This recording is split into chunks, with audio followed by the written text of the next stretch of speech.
Hi, this is Chuck Martin, and welcome to the AI Summit London. I'm happy to say we have here with us today Pavithra Rajendran, the Senior Data Scientist at Great Ormond Street Hospital for Children. Welcome. Thank you, Chuck. So tell me, you're at a children's hospital. Where does AI fit in a children's hospital? It does fit a lot in the sense of there's so much that you could transform with the help of artificial intelligence. It could help clinicians, researchers, help to provide better access to patient care. So you came from KPMG. Was that a big transition? I know, that's completely corporate, and this is completely research. And I would say there's a lot of gap when you compare the two. KPMG is more completely advanced, they are into cloud-driven transformation, whereas with the trust in general, even though we are digitally advanced, there's still a lot more we have to progress in terms of AI. So in the hospital, who's driving AI? Is it the top management, or is it the data scientists? Where does it come from? So it starts from the top, and you can see a gradual transformation at all the levels. So in 2016, they started this drive unit, which I'm part of. So this is the innovation hub for the trust.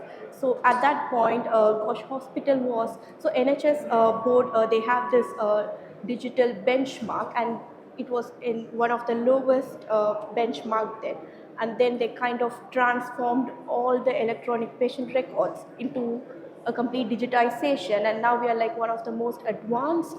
And then people started to, at the higher level, people started to think how much more we can do, and then how can artificial intelligence help us. And then we, data scientists, data engineers, so we have a team where we help mainly for secondary research purpose. So we try to provide data to researchers or clinicians in a way that they are able to use it.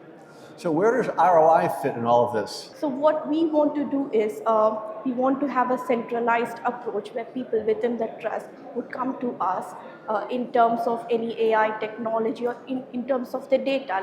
We provide them with a secure environment where they can get more insight into the data. And in terms of the investment is we all know AI is going to help us, and the more you are going to invest in this, it is going to help them, be it the clinicians, or it could be for the entire digital transformation. Yeah. So where does generative AI and ChatGPT and that sort of technology fit in all of this?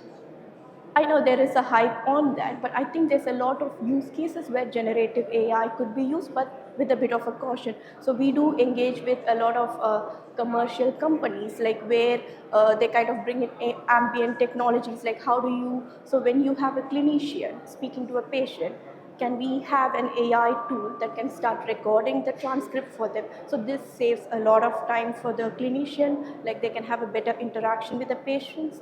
And the other thing where generative AI, in my day-to-day work, how it helps is it helps us to provide better data quality to enable us to, so my work involves looking into unstructured data like images and text, and with the help of generated AI, I must say, it's actually helped us to progress more. So over the next year, what do you see as the largest industry challenges with AI?